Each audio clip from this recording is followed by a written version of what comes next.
Hi, welcome everyone. We will go ahead and get started. Jacob, go ahead and ask your question. Thank you. Good evening, Megan and Lou. Thanks for taking the time to chat with us after a tough loss like that. First off, Megan, welcome back. How are you just feeling physically after making your season appearance?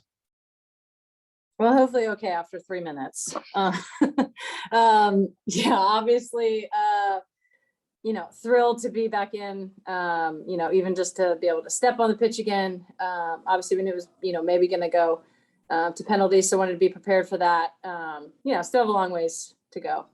Definitely want to be logging more than 3 minutes, but just unbelievable to be out there. I mean, the team was just huge tonight. After being here all week, obviously having the game moved, everything around that, the shift that everybody put in was just unbelievable. So it's great. And then second question for both of you, I guess, is, what did the referees say in terms of just not acknowledging that, the handball was happened at the end, but, he blows a whistle for full time. But did he even try to give an explanation for it? He did. He said the hand was inside the body, which the hand was fucking out on Jupiter. So it was nowhere near. I mean, it's just like, honestly, for both sides, I feel like the refs just let the game get out of hand. And it's just unacceptable. It puts the players and all the staff and the coaches in a terrible position. We're obviously competitive and at risk. and at risk, and juices are flowing. I mean, it was a horrible call. Obviously, he's going to look at it back. And on the offsides as well. It's just, I haven't seen the offsides, but I just saw it back in the locker room. It's just inexcusable. I just don't understand how, especially when you're the first person. It's not like it went through traffic and hit her out of nowhere.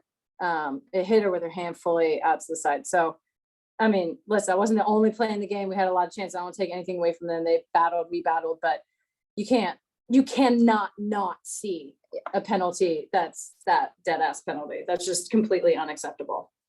All right. And then my last question for both of you is, given the circumstances of this game, a cup semifinal, everything that was going on the field, Megan, like you said, emotions are running high, calls are, questionable calls are being made or calls are being missed. And then to go into a 10-round shootout, and then it kind of ending on those terms.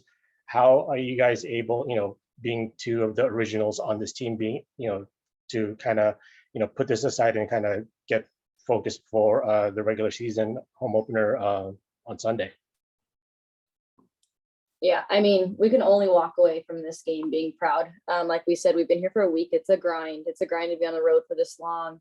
East Coast for time change. We're getting acclimated to all of that. So, like Pino said, the shift that we've put in and the effort that the girls, from literally starters all the way through the staff have been incredible this week. And we've all shown up, and to see that this early in a season, we've got a really bright future this season. And I'm really excited. Like, I can't wait to get back and start, grinding out season again.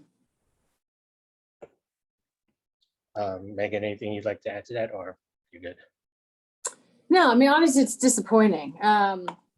I always feel like in penalties, it just is what it is. Everyone stepped up. I would have them step up again.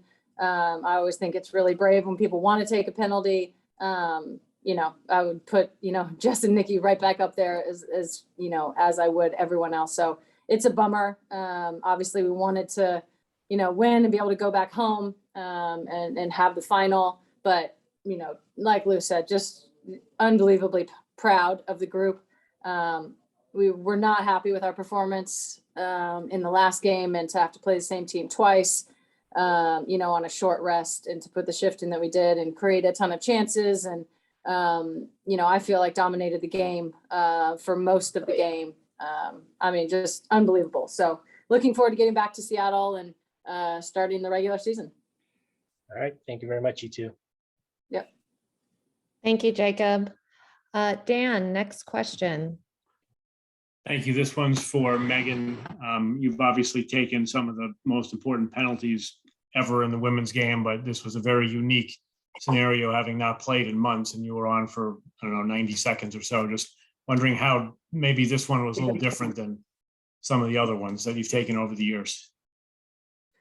I mean, I was very fresh, so that was that was nice. I actually think I was much more nervous. I think my heart was pounding a lot more because I hadn't expended any energy essentially all day. Yeah, I mean, very unusual. Obviously, to not have it go into overtime as well is a sort of new wrinkle for us. But you know, I obviously trust myself, and I think, you know, for me too. Laura brought this up a few days ago. To even have me, you know, in and taking the penalty, knowing that obviously I wasn't going to be able to come in till the very end, to have the team have that confidence in me, and obviously the coaching staff and Laura have that confidence in me.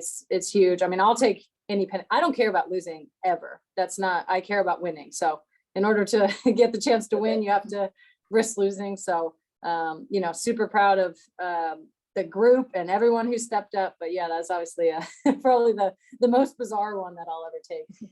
And then on the flip side of that, I guess when you take one and you make it, you exhale a little bit, but were you starting to think that maybe you might have to take another one as it got down to the 10 shooter? Yeah, I did think that. I definitely thought that as we started to get up in the 7s and 8s. I was the fourth taker, so would have had to go quite far, but I was like, let's go. I always want to take penalties. So Some of the best PKs I've seen. yeah, from both sides. From both sides. Really good Yeah. on both sides. That was Super confident, super, yeah. super high quality. For sure. Thank you. Thank you, Dan. Meg, next question. Hey there. For the two of you, I mean, you just spoke about the quality of that penalty kick shootout. I think it's probably one of the best we've ever seen in the NWSL. But how do you go from that shift of the missed handball to that penalty kick shootout? Like, what was the message in those minutes between trying to manage emotions? Yeah, I feel like that is pretty unique. Obviously, we were very angry with the call, the missed call. But I think that's this level, right? You have to be able to turn those emotions off when you know you're going into PKs like this. We've been working on them all week. The girls were ready and confident to take them. And I actually think that handball might have been a little bit of motivation for us. I think we deserved to win that game.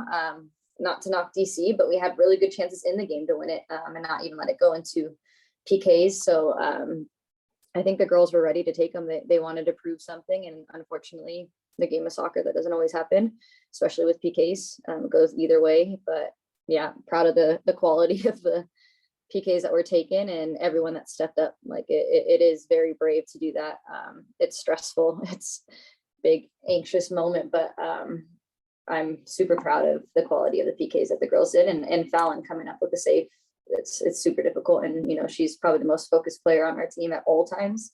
So it's nice to see that come out, and you know, she was ready for that. Was there any reaction when Aubrey Kingsbury stepped up to take a penalty? We don't usually see keepers going that early in the order. I thought, damn, she must be good at these. Yeah. She's And- obviously one of their best, or their third best, or however they slated that. I'm always kind of surprised that more goalkeepers don't take them. That's like what they do is goalkeep and kick for a living. So, And she is one of the best with her feet in this league. yeah, So yeah. I'm not surprised that she, you know, went up and took those, and she's been very good for the last however many years. So Thank you to you both. yeah.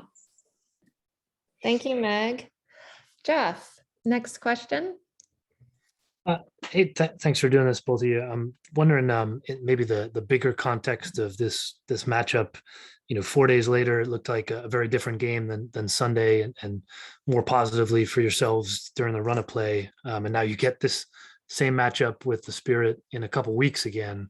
What did you maybe learn from these couple of things? It looked like certainly you learned sort of game over game here. How does that kind of set up the next matchup? Is it? I mean, it felt like there was maybe something developing between the two teams here, but maybe that was just a product of the ref and the game or whatnot. I think it's been developed. Yeah. Meaning it has already been developed. No, I mean, I think we're two of the best teams in the league. So I think the style that we both play is exciting. Obviously, you know, they're lightning in transition. They want to get them down the field, and I love the way that we play. I think, you know, for us, we take so much away from both games. We're always learning, always being better. Obviously, we had a little bit different lineup today. Everyone who came in did great. And shocking as it is, we're only going into the regular season now. So this is, a disappointing loss, but I think a really big game and moment for our team as well. Having a disappointing game that we did just a few days ago to come back and play this well on the road, on short rest, all the things is huge. So we'll just, move forward. That's really the only way. That's what you have to do. Obviously, it doesn't leave a good taste, but hopefully we can put it right in a couple weeks. Thank you. Thank you, Jeff. Dan, did you have another question? No, I'm good. All right, thank you. Did we have any other questions? All right. Thank you, Lou and Megan. Yeah. Thanks. Thank you. Appreciate your time. Of course. Leave it. Yeah. Is that? Yeah. Oh, right on time.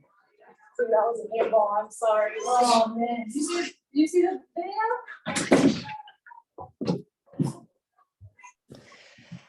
Hi, Coach. Thank you so much for joining us. We will start with a question from Jacob. Thank you. Good evening, Laura. Quinn was a late scratch today. I was just wondering if you had an update as to the extent of their injury. Yeah, they hurt their quad in training yesterday, but we didn't want to risk it. Thank you. Thank you, Jacob. Dan, did you have a question? Yes. Laura, it seems like Megan was strictly put in to take a penalty. Is that accurate based on the minutes she played? And was there any concern about sending her out there to take what would be an important kick, when she hasn't played a match in 6 months or whatever it has been? No, I put my mortgage on Megan Rapinoe to score a penalty. Fair though that she was not, was there ever a chance she would be in for 10, 15 minutes, or was she literally there in case it went to PKs? Literally there to take a penalty. Thank you. Thank you, Dan. Meg, next question. Hi, Laura. Just in terms of managing the emotions of the team between the final whistle and the penalty kicks, was there any message from you in that moment? Just really proud of them. I thought we played very, very well. I thought we should have won the game. And I'm really trying not to get fined. I thought we should have won the game. We had enough chances to win the game. We should have executed more chances. But yeah, I mean, do me a favor. Come on. How are we not giving that as a penalty? It's just embarrassingly bad. Yeah. We spoke to the players. Obviously, there is that kind of emotional reaction. Lauren said that it was used as motivation during the penalty kick shootout, and I think that was the highest penalty kick shootout we've the best one we've ever seen in this league, and obviously on the wrong side of it. But just in terms of watching that from a distance, what were the emotions that were going through your mind when you were watching it? I was pretty confident. We've spoken about them this past week leading up to coming here. We have a strategy of what we try and do, and we executed it. Yeah, and I think obviously when you get that late into the penalties, it's tough. Jess is my fault. I should have taken her off instead of taking Lou off with her calf being the way it was. So that's on me. But yeah, obviously excellent penalties by both teams probably was the thing, but it should never have got to penalties. So we can sit here and talk about that as much as we want, but let's just really talk about the actual thing that's actually just happened. It's embarrassing. I just cannot get over that you can say that someone's arm is next to their body when they're literally doing the fucking robot man. Are you joking me? Like, come on. It's just a joke. Appreciate you, Laura. Thank you. Thank you, Meg. Jeff, next question. Hey, Laura, I think probably said what you can on the PK front. Just wondering on the turnaround here now, just emotional even. Got to get back into regular season mode. What are you kind of how do you kind of corral everybody with the emotions that are from this game to get back at it Saturday like that? Well, thankfully we have an extra day, so that's a bonus. You know, we're just traveling across the country. The schedule's embarrassing too. Let's be brutal about that. I mean, for everybody, it didn't even dawn on me today that all the other teams had no idea what they were doing until 11 p.m. on a Wednesday, where they were going to travel on Saturday and Sunday. What are we doing? I mean, yeah. We'll be ready. You know, we'll have to pick ourselves up after tonight, and we'll be ready for Sunday. I think, you know, obviously the biggest bonus for everybody in the league is that we're not having a 10 a.m. kickoff on a Saturday morning now, because that would have been a story, wouldn't it? Yeah. And you see this team again. I mean, as you know, you've talked about, you're seeing this team again in a couple of weeks. How do you maybe manage that after, you know, two very different games, two very intense games? Anything that affects for May 22nd? Oh, I don't think so. I think they were the better team on Sunday, got the reward.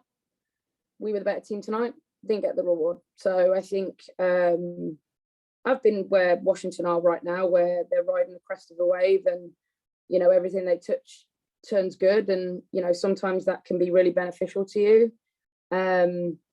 But, you know, we should have won the game tonight, and they know it and we know it. So we have to pick ourselves up, and we did some really good things tonight. I said to the team at the end, like, I'm really proud of them. I thought, you know, after what was a not a good performance by us on Sunday, to come back and put on the performance we did tonight, I thought showed a lot about our group. We've come a long way in 7-8 games, and we're going to continue to progress. I think now we're getting everybody healthy. I think you saw again tonight, like Angelina, that's, you know, her first game in a while. Olo again coming in last minute, wasn't meant to start, but steps in and does a phenomenal job. You know, we'll be back. We'll learn from this. We'll be better for this. You know, I think we said all along we wanted to try and win the Challenge Cup, and we've tried everything to do that. And unfortunately, it wasn't our night. Thanks, Laura. Thank you, Jeff. All right. Thank you, Coach Harvey, for your time. Appreciate you. Safe travels. Thank you to everyone for joining us today's press conference. Thanks. Great night.